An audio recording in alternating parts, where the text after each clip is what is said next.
बच्चों, मैंने आपको कल नर और मादा जनन अंग के विषय में प्रकाश डाला था और शायद आसानी पूर्ण विश्वास है कि डायग्राम के माध्यम से मैं बताया भी था और आपको समझ में आ गया होगा। नर जनन, लैंगिक जनन और मादा जनन के बारे में पूरा मैंने विस्तृत तीनों बता दिया और शेष आपको पुस्तक की सहायता से पढ़ लीजिएगा।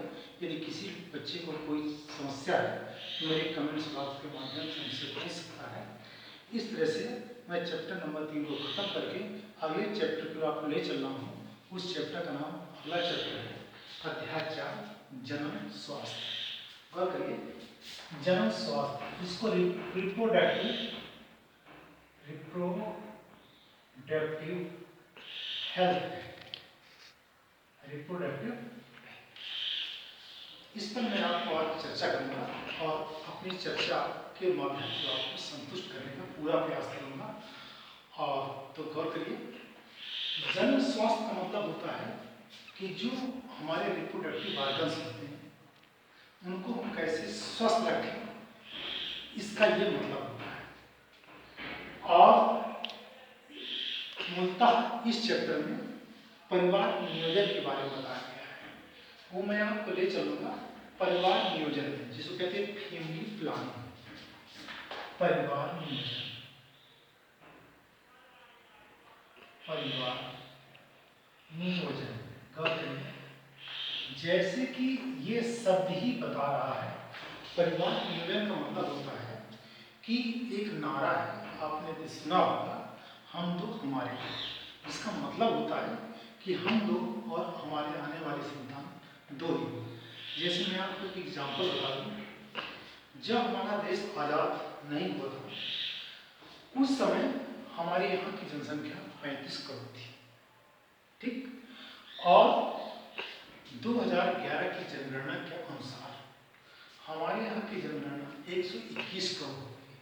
आप गौर कर सकते हैं कि हम कितनी ज़्यादा जनसंख्या बढ़ गई और हमारे जो सीमित साधन हैं वो साधन सीमित ही, और पॉपुलेशन बढ़ेगी तो निश्चित है उनके बीच में क्या होगा, संघर्ष। मैं आपको इसमें ले चलता हूँ। परिवार नियोजन नंबर 1, इसका मतलब क्या है, गर्भ निरोधक गोलियां, गर्भ निरोधक गोलियां। ध्यान दीजिए, हमारे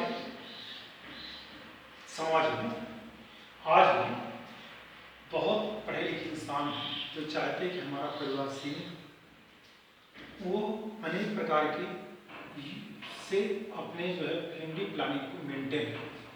जैसे पहले मैंने बताया था बुजुर्ग बोलिए, इसका मतलब होता है कि कुछ दवाएं ऐसी हैं जिसको खा लेने से उनके गर्भ नहीं गिरता। और दूसरा है, मैं आपको ले चल रहा हूँ गर्भ बोलिए में, ध्यान दीजिए, जैसे कि कुछ सिस्टम होते हैं, जैसे मैं आपको बता रहा हूँ, उस सिस्टम को में जैसे शल्य जो है, शल्य चिकित्सी, शल्य नंबर 2, शल्य चिकित्सी, शल्य चिकित्सी विधि,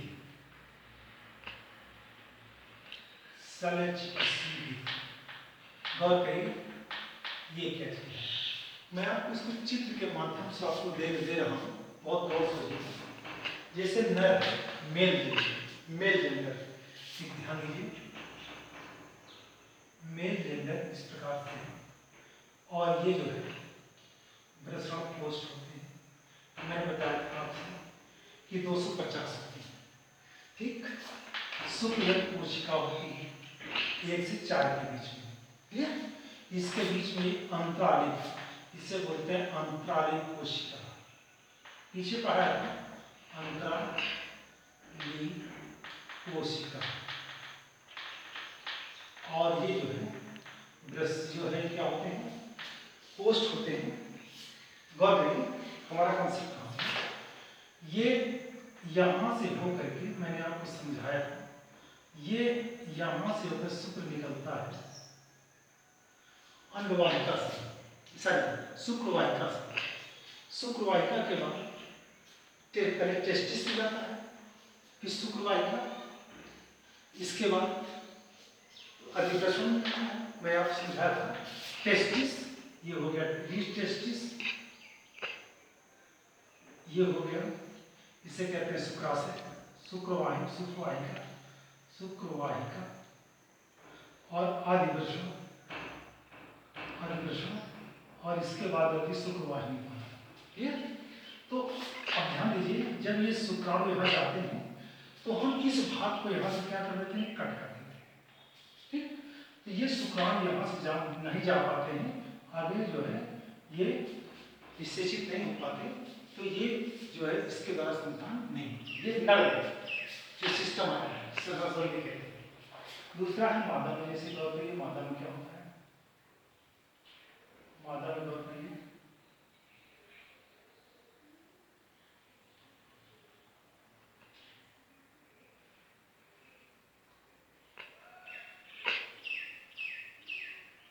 ध्यान दीजिए, ये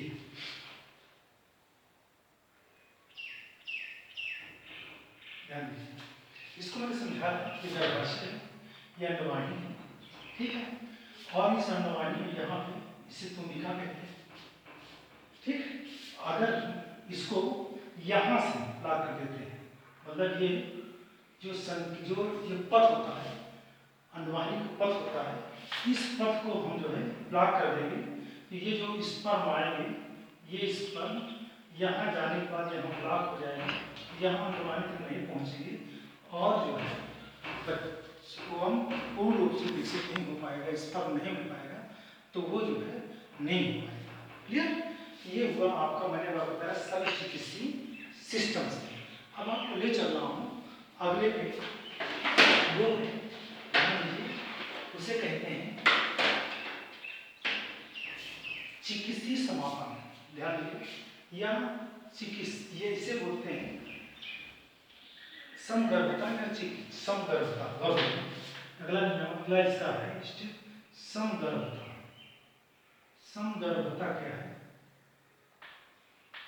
समगर्भता, ध्यान दीजिए, गर्भता, ये ध्यान दीजिए क्या है, वह चिकित्सीय समापन, इसको बोलते हैं वह चिकित्सीय समापन। चिकित्सीय समापन, ध्यान दीजिए, ये इसको दूसरे शब्द में कहते हैं उदासन। बच्चा पेट में आने के बाद इसे उदासन करा देते हैं और वो बच्चा जो है नहीं होता है। ठीक है, संतान का अंत हो जाता है। एक शब्द आता है बांधता। ये क्या है? इसमें मेल जेंडर फीमेल जेंडर दोनों आते हैं और वो बच्चा पैदा करने की उसमें शक्ति सामर्थ्य नहीं होती और उसे कहते हैं बांधता। ठीक, अगला मैं आपको ले चल रहा हूँ बांधता में सहायक है, सहायक जन प्रौद्योगिकी। गौर करिए, इसका बात समझ आ गया। इसके बाद ये चल रहा हूँ सहायक जन प्रौद्योगिकी। गौर करिए, बहुत ही इंपॉर्टेंट है, इसे आप ध्यान से समझेंगे तो मेरी समझ से पूर्ण रूप में आपको समझ। सहायक क्या मैंने बताया आपको, अभी मैं आपको बताया हूं सहायक जन प्रौद्योगिकी। ध्यान दीजिए, सहायक जन प्रौद्योगिकी, ये कहते हैं, ध्यान दीजिए, सहायक जन प्रौद्योगिकी, इसे कहते हैं assistant reproductive technology. Assistant reproductive technology, ये क्या चीज है? ध्यान दीजिए, एक होता है उसका फॉर्म बता दें, एक ये टेक्नोलॉजी क्या होता है। इसके बाद सहायक जन प्रौद्योगिकी मतलब होता है ऐसी कोई प्रौद्योगिकी हो जिसके द्वारा हम बच्चे को पैदा कर सकें, जैसे आप बता दें, इसमें है ZIFT। ध्यान दीजिए, एक शब्द आता है ZIFT, इसका मतलब होता है जाइगोट, इंफ्रा फैलोपियन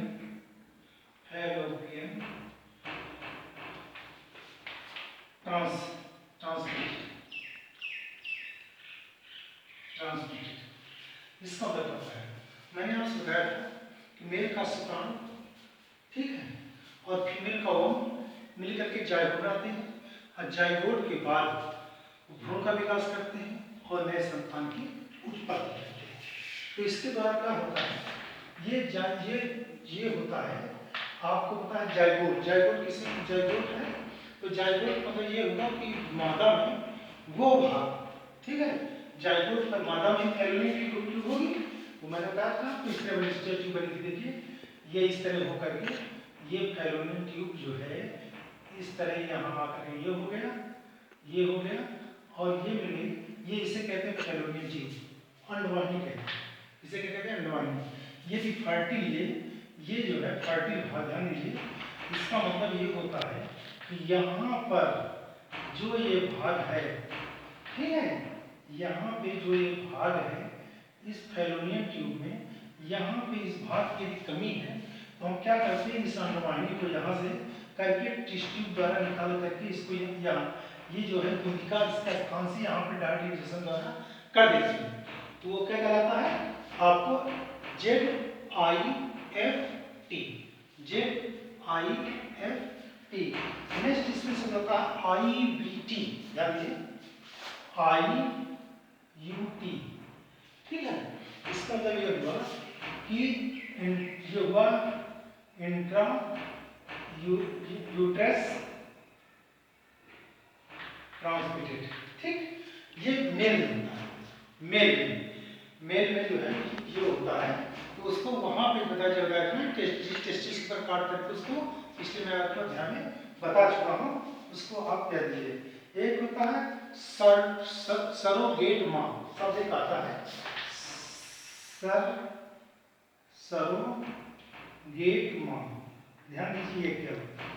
ये ऐसी मां होती है जो मेल फीमेल बच्चा उत्पन्न करने में असमर्थ होते हैं, और इनके जो है गर्भाशय में बच्चा पलता है, ये ऐसी मां को होते हैं सरोगेट मां, ठीक, क्लियर।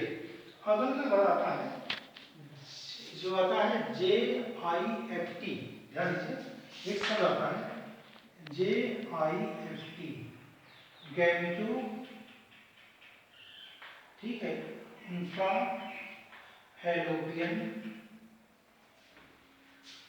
ट्यूब, ठीक है, मतलब गैमेटो, मैंने कहा ना जाइगोट कहा, गैमेटो मतलब ये हुआ कि ऐसा जो है ऐसा वो कि जिसके द्वारा ये गैमेट के द्वारा जो है उसे, देखिए अभी मैंने बताया कि ये पोर्शन खराब हो, यहाँ से इंजेक्ट करके कर देना चाहिए। गैमेट मतलब होता है इस पोर्शन में ये बच्चा है, तो इसको पहुंचा करके हमको ये इंजेक्शन यहाँ पहुंचा के यहाँ लाना।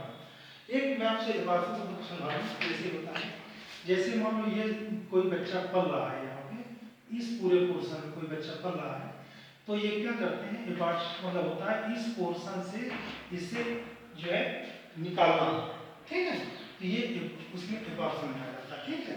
तो मैं आपको अगले अपने 2 क्वेश्चन दूंगा, और उन क्वेश्चनों को आप याद करेंगे और उनका पूरा नाम लिखेंगे और उसको बताएंगे। पहला क्वेश्चन होमवर्क पर नोट करिए, पहला क्वेश्चन है ZIFT का पूरा नाम लिखिए। नंबर दूसरा क्वेश्चन है गर्भरोधक गोलियां क्या होती हैं, और नेक्स्ट चल रहा है शल्य चिकित्साओं द्वारा कैसे गर्भरोधक को रोका जा सकता है। मेरे कमेंट्स बॉक्स में उत्तर लिखे भेजिएगा। शेष अगले वीडियो में।